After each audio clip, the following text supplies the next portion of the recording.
All right.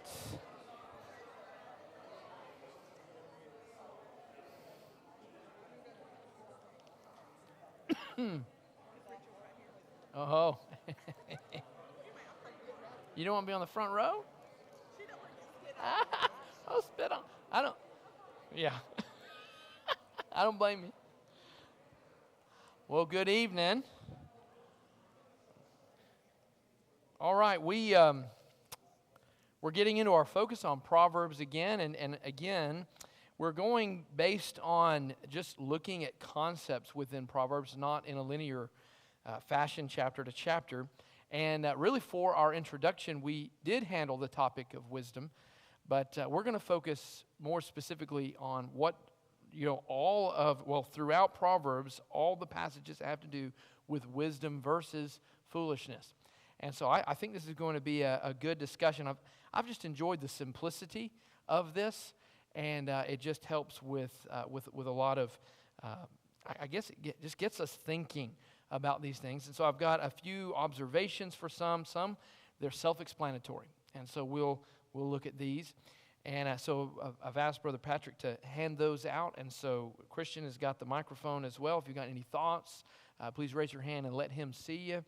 And we'll go from there. And again, the way I've done this is if you've got, I've got the passages that are more than one, I've handed those out, but I've got single passages, and just for time's sake, I'm going to read the single passages. Proverbs 10, verse 8 is the first one. The wise of heart will receive commandments, but a babbling fool will come to ruin. So this idea of babbling would be to talk excessively. And so wise of heart will receive commandments. And so sometimes being wise of heart means being willing to listen and not speaking. Proverbs 10, verse 13. On the lips of him who has understanding, wisdom is found, but a rod is for the back of him who lacks sense. So what's interesting is, let's see, this in New King James Version it says the one who is devoid of understanding. So notice the one who lacks sense is someone who is devoid of understanding. But what I found interesting is it literally means the one who lacks heart. The one who lacks heart. The heartless or unwise person is more difficult to teach. Because if they're heartless, they're really, the idea is, well, what's the point? If you're heartless, you're only focusing on yourself and you already have everything that you need. Why would you need to learn anything else? So really, I've never thought about that the lack of wisdom would be someone who just doesn't care, is only focused on self, ironically doesn't help themselves. It only makes them foolish, is what this proverb is saying. So Solomon's linking being heartless to being foolish. Those who lack sympathy, empathy, or compassion for others are actually considered fools themselves. It's often the one needing comfort who understands the most. You ever thought about that? The one who needs comfort is the one who actually knows how to comfort. I remember when my mother was, we were 10,000 miles away from my mother's family, when we moved to Alabama. We did not know, because my mother's mother, my grandmother, didn't tell my mom that she was at stage 4 cancer when we moved. And so we had no idea how bad it was. She passed away shortly after we moved to the States. You can imagine, my mother is so far away, she feels like she's abandoned her family. And I remember someone found out my mom, she came up to her and says, "Oh, I don't know what would happen if I lost my mother." And that's what she said to my mom. And she said, "I don't know what would happen if I lost my mother." She said, "Well, is your mother sick?" "No, she's not, thankfully. But I just don't know." And she started crying.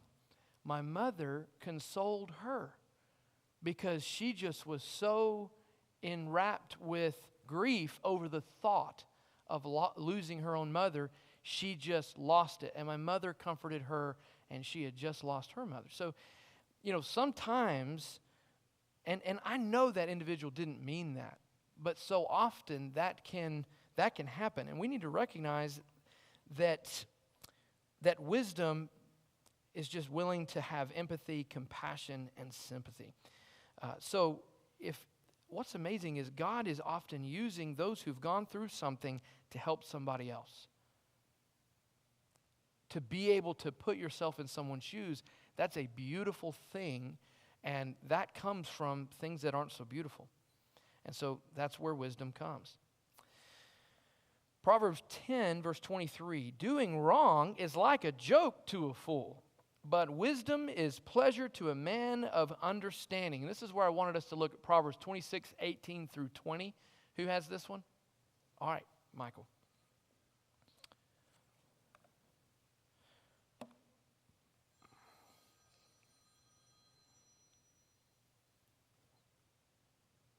Oh, sorry. Christian's coming. Sorry. Like a madman who shoots firebrands, arrows, and death, so is the man who deceives his neighbor and says, "Am I not joking?" With no wood, the fire goes out, and where there is no whisper, strife quiets down. I love the way the ESV brings that out, that the man who deceives his neighbor, he says, "I'm only joking." You know, and this is something you see on the playground all the time as kids. You know, something harsh that's said and then it hurts somebody.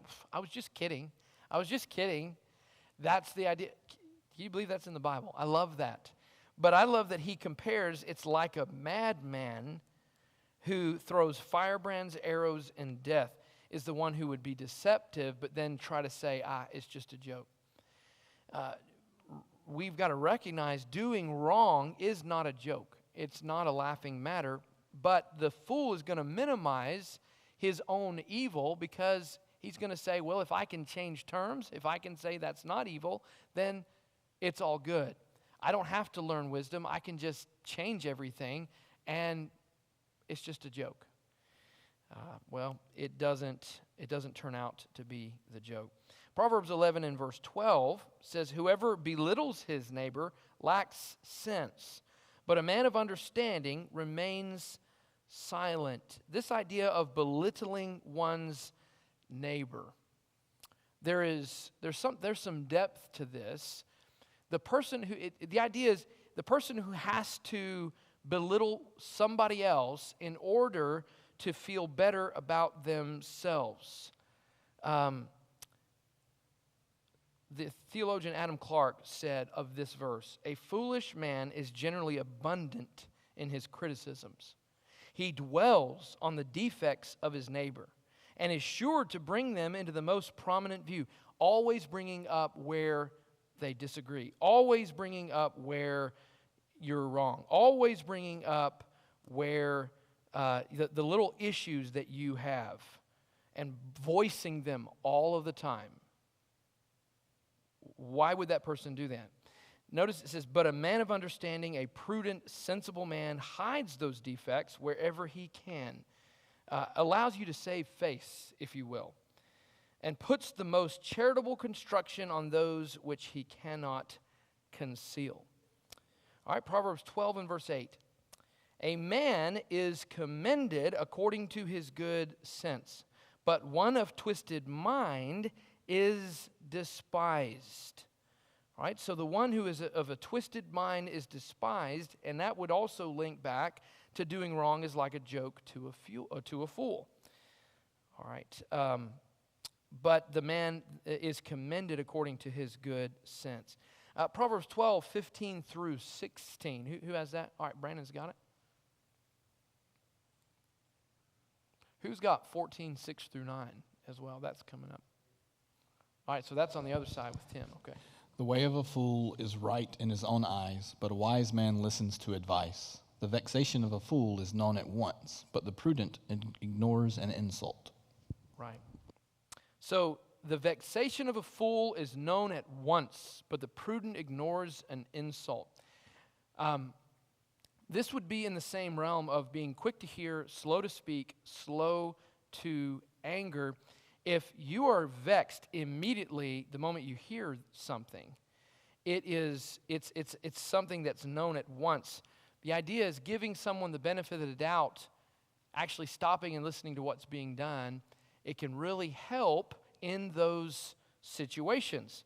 So you might find that you didn't have to answer at all. You might find that there was a misunderstanding, and if you were silent in those moments, then there would be no issue. So, but I find interesting here, though, the way of a fool is right in his own eyes.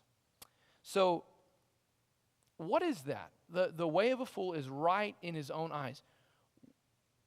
That means whatever this person thinks, they're right.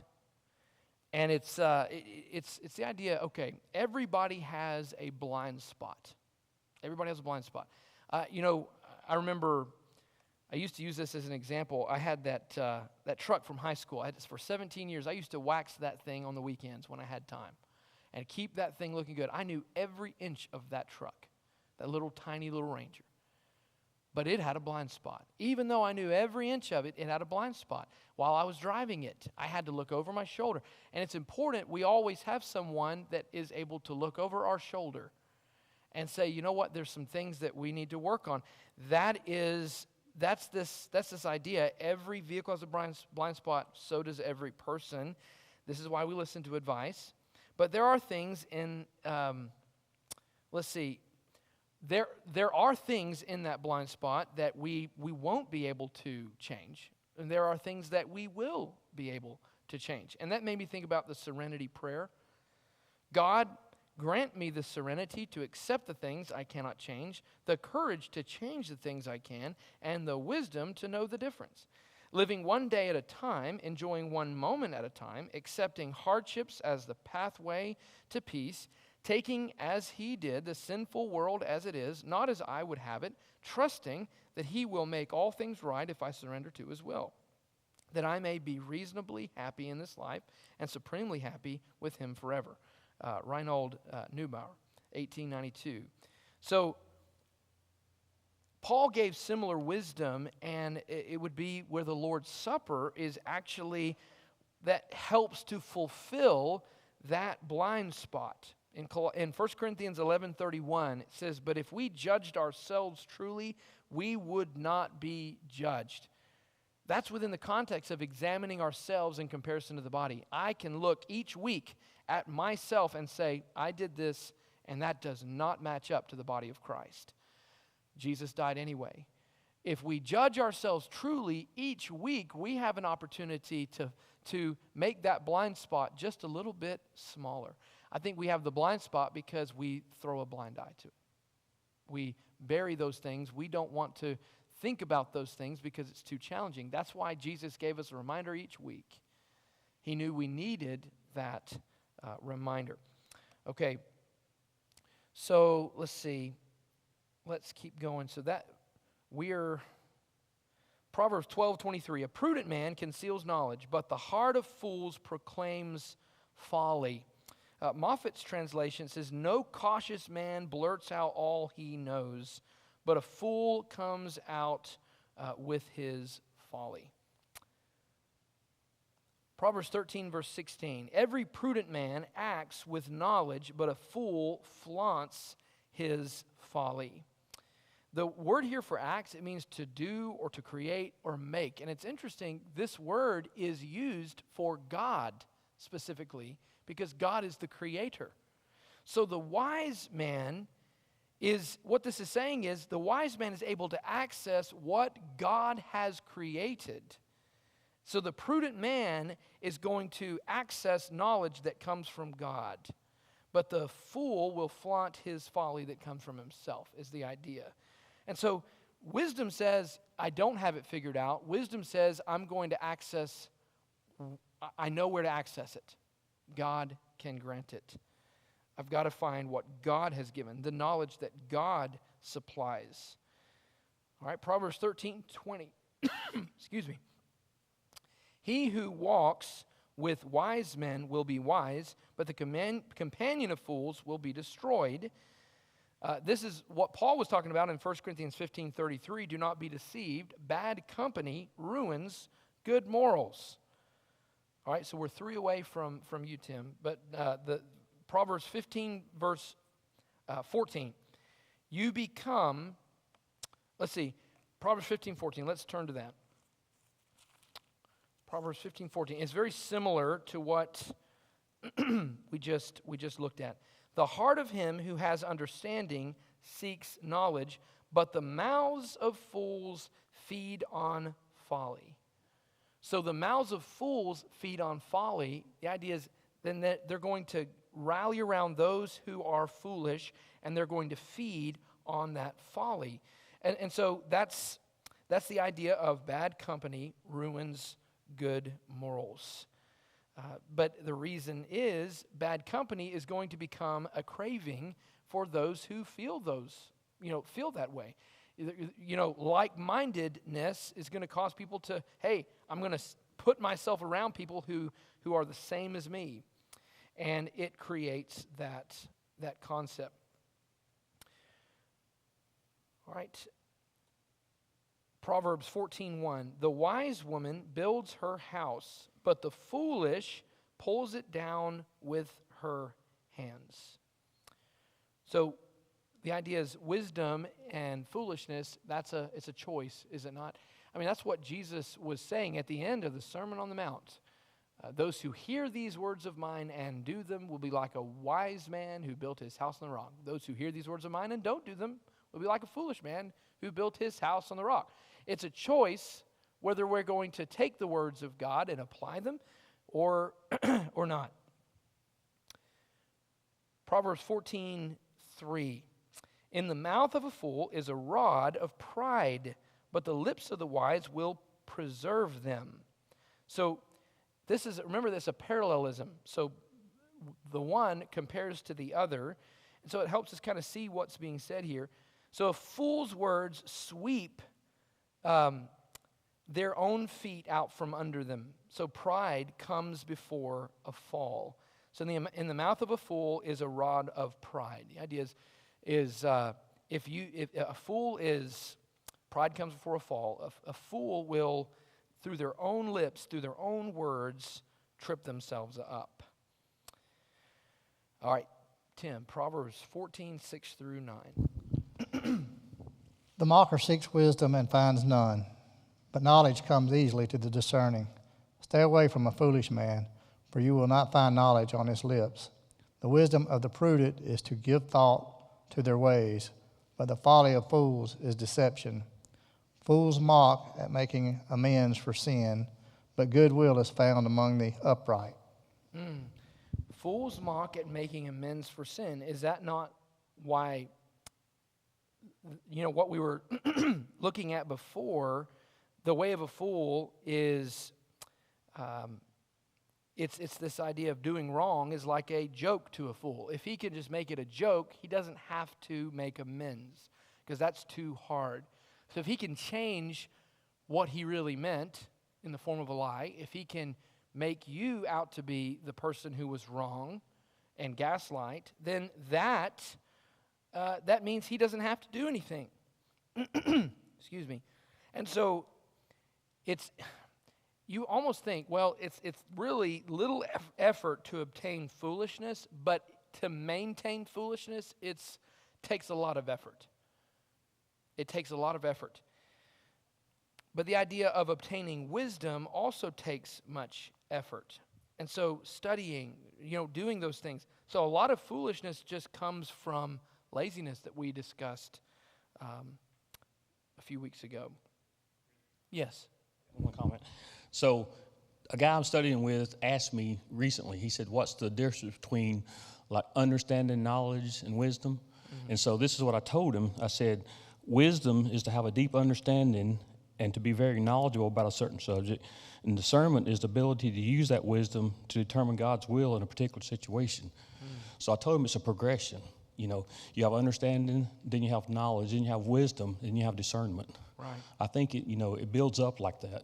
It doesn't do you any good to have knowledge if you don't become wise. It doesn't do you any good to have wisdom if you not use discernment. Right.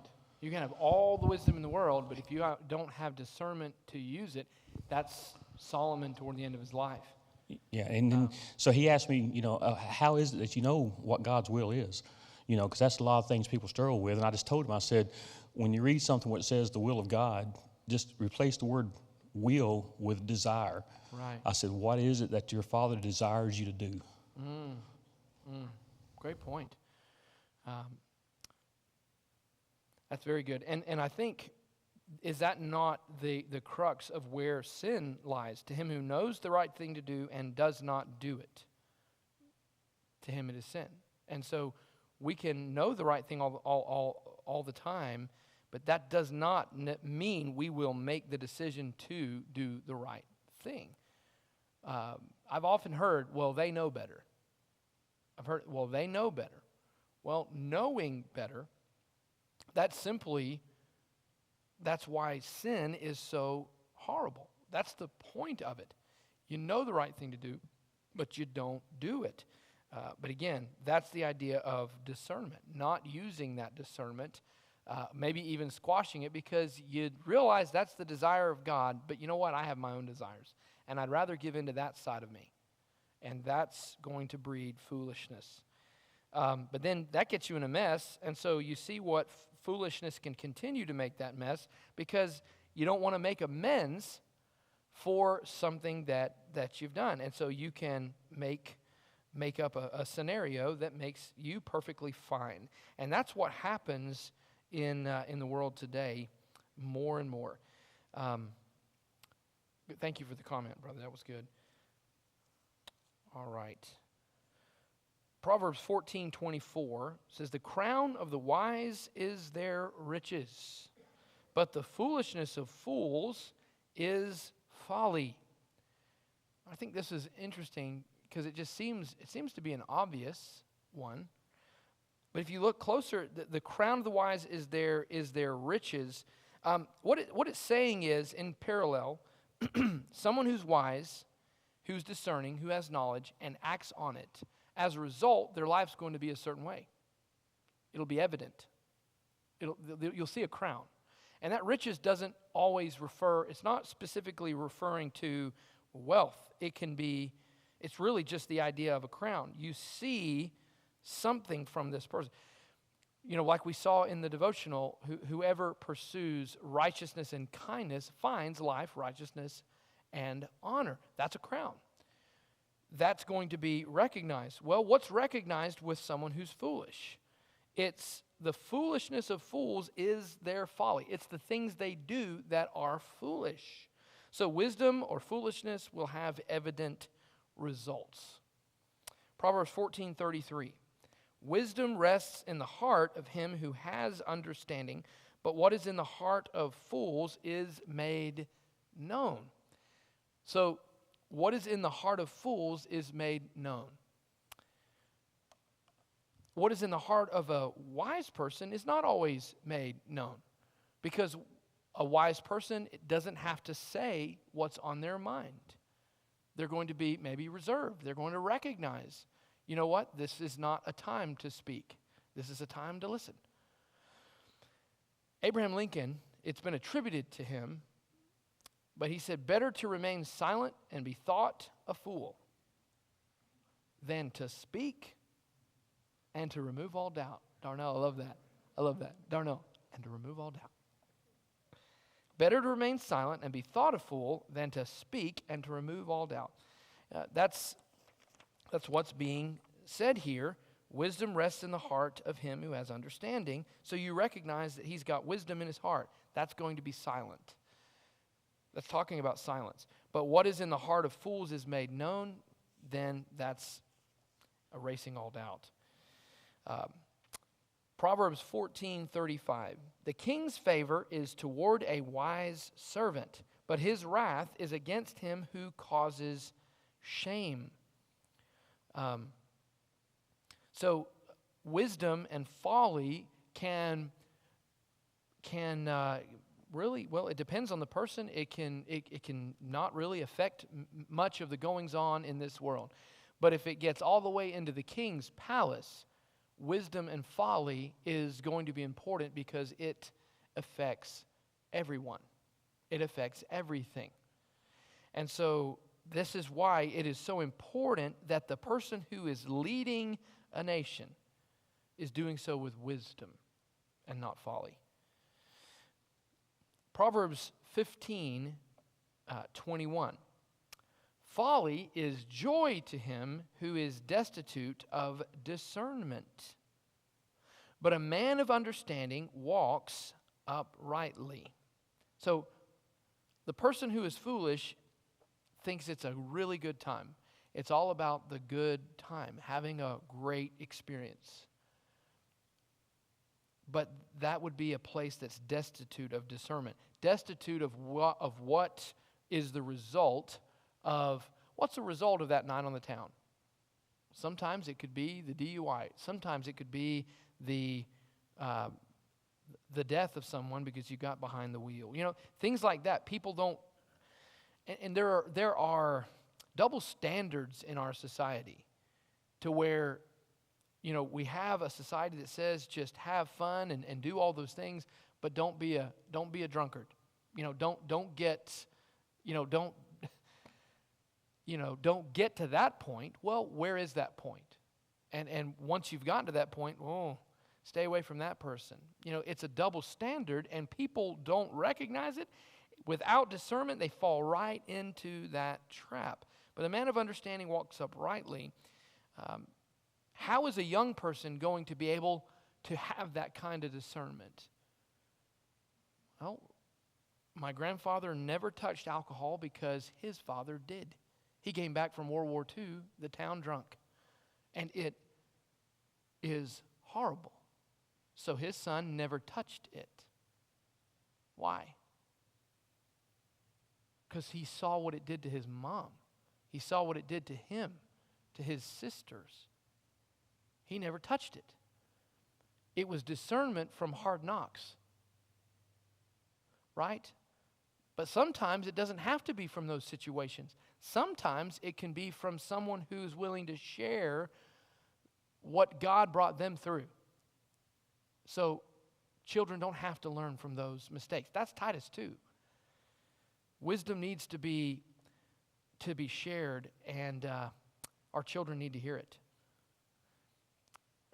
All right, Proverbs 15:24. The way of life winds upward for the wise, that he may turn away from hell below. So the way of life winds upward for the wise. So what is that referring to? Does anyone have something different? Proverbs 15:24. The way of life winds upward for the wise.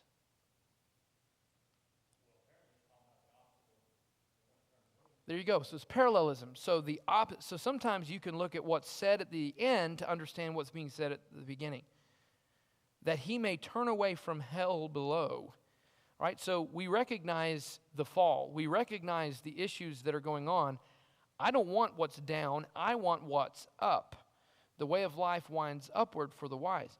But you know, you could go to Moundsville, Ohio. You could go to Pinson, Tennessee, and you could see the burial mounds that are in, all over, dotted all over this country.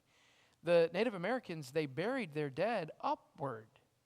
There's a concept of the afterlife upward. There is this looking up. So the idea of wisdom comes from above, coming down from the Father of lights, with whom there is no variation or shadow due to change. That's every good gift coming down from above. That's where wisdom comes from. So James 3 verse 17 would also indicate this as well. Looking up is where we get wisdom.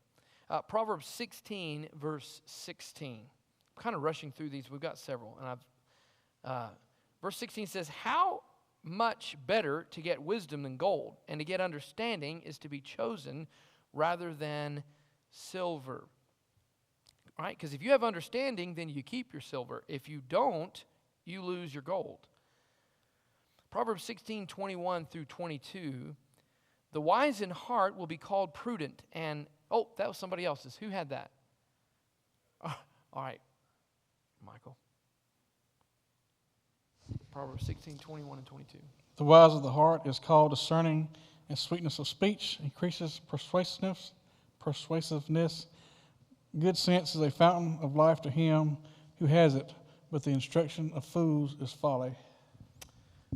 Sweetness of speech. I'm glad that yours said that, because ESV said sweetness of lips, and you know, we don't really get.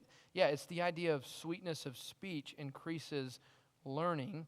I remember having a teacher at Freed Hardeman. I had a specific question that I was asking, and I was serious about my question.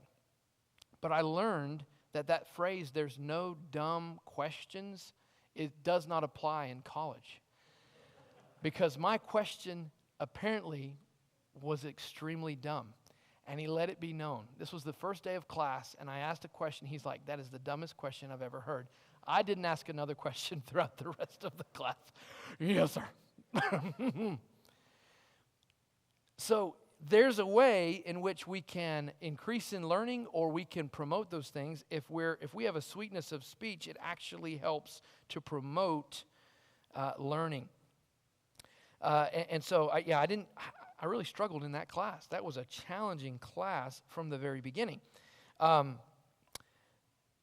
at the end of the day, verse 10 says a rebuke, verse 10 of chapter 17, a rebuke goes deeper into a man of understanding than 100 blows into a fool. So sometimes we need to recognize that rebuke is very helpful, that it actually helps us to not do that again, helps us to overcome certain things that were foolish that we didn't recognize.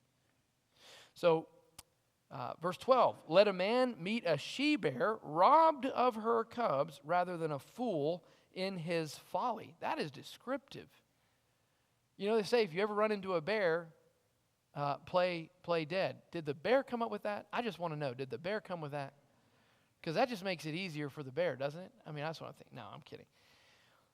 But if you come across a bear that has her cubs have just been removed from her, and you're the first person that bear sees, what's going to happen to you? Man, you don't have to play dead very long. It'll be real dead. So to see the comparison, let a man meet that. He's saying, I would rather meet a she-bear robbed of her cubs than a fool in his folly. So the idea is spending time with a fool in his folly, in her folly, is going to ruin your life. Our children need to hear this. Our children need to know this. Proverbs 17:16. Well, we need to know this.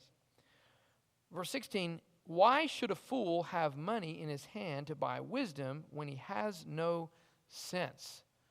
Now, the punster in me would say C-E-N-T-S, but it's S-E-N-S-E, sense. Why should a fool have money in his hand to buy wisdom when he has no sense? He's got no sense. There's no way he's going to be able to buy wisdom. You can't. Money can't buy wisdom. The heart must desire it. But if we gain wisdom, it's more precious than any money that we could ever have. And so, in fact, it's free. It's free. You don't need to pay for wisdom. Well, degrees aren't free. We know that.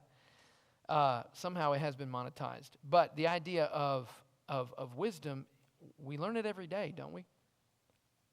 Proverbs 17:24, wisdom is in the sight of him who has understanding, but the eyes of a fool are on the ends of the earth. The ends of the earth. Is there an end to the earth? Maybe the flat earthers would want us to believe that there's an end to the earth, that there is a drop-off ledge somewhere. But there's no end to the earth. We talk about the four corners of the world. There's no end. It's a globe. It's where the east meets the west, but it's a continual circle. So what this is saying, the eyes of a fool are never going to be satisfied. You're going to travel the globe and you're never going to be satisfied. And it is folly to try to find fulfillment in this world. But the wisdom is in the sight of him who has understanding. The person who is wise has wisdom in his sights. But the one who's foolish is going to look to the end of the world. James Burton Kaufman says, faithful and successful living require that one give close attention to the work at hand. Focus on the task at hand, not about the ends of the world. That he's focused on the work at hand, that he diligently takes care of the present business, but a fool fritters away the powers and opportunities that might have blessed him, having his attention continually diverted by 100 different things. That sounds like society. Yeah, Steve. Richard, it's like not looking what's in front of you. It's like the pastures, there's greener pastures somewhere else. Grass is always greener on the other grass side. is always greener. Right. But then you get on the other side and you realize it needs to be It's mowed. not. We have so many gadgets and are literally vying, that they're literally vying for our attention for us to give into folly. But literally that describes our society today, is trying to make us be focused on 100 different things. Why? So that all of the fortunes of this world can continue to grow. And we are sucked into this. You know, if you think about it, the concept of something that is free, you ever heard of that? If something is free, that means you're the commodity. If something is free, that means you are the commodity. So social media, it's free for us, but we are the monetized. We are the, you know, everything we click on has ads, and that's how they make their money. They want us to, remember when they made those ads to where, or they make videos to where there is no end to them? It will continue to go. That's what they want, you to get sucked into it. Have you seen the commercials about gambling? And at the end of the commercial, if you have a problem with gambling, call this number. Well, then why are you promoting it? Cigarettes, they used to have to put those warnings, smoking kills, and then they're trying to sell their cigarettes. It's not about altruism. It's not about helping you. It's helping you get hooked and making you feel like they've got your best interest at heart. They do not. They don't. And so this is literally, Proverbs 17:24 is, wisdom is in the sight of him who has understanding, but the eye of a fool, it's on the end of the earth. That's what the world wants us to focus on. That one. That's one of my favorite ones. Proverbs 18:1 and 2. Who has that? Oh, time. Look at that. Who had? You want to go? Yeah, no? Randy, can you read it? Whoever isolates himself seeks his own desire. He breaks out against all sound judgment. A fool takes no pleasure in understanding, but only in expressing his opinion. Expressing his own opinion. Wow. So the fool has no delight in understanding, but only wants to express his own opinion or his own heart. And then the next one I had was verse 15 of chapter 18. The heart of the prudent acquires knowledge, and the ear of the wise seeks knowledge. Okay, I had a couple more for us to look at, but our time has unfortunately gone. So let's go to God in prayer, and then we'll be dismissed. Father God, we're so thankful you've given us this wisdom. And Father, I pray that as we look at these things, that it hits us where we are, and it helps us see the things that we can work on. And Father, help us to have the wisdom to understand the things that we can work on and the things that we can't. Help us to have that wisdom to know the difference, like that serenity prayer. And I just pray that we'll strive to serve you to the best of our ability. And as we study the Proverbs, as they help us, they challenge us, help us to seek wisdom and seek you. And we know that you've sent us wisdom. You sent us the word. You sent us your Son so that we could. And it's in his name we pray. Amen.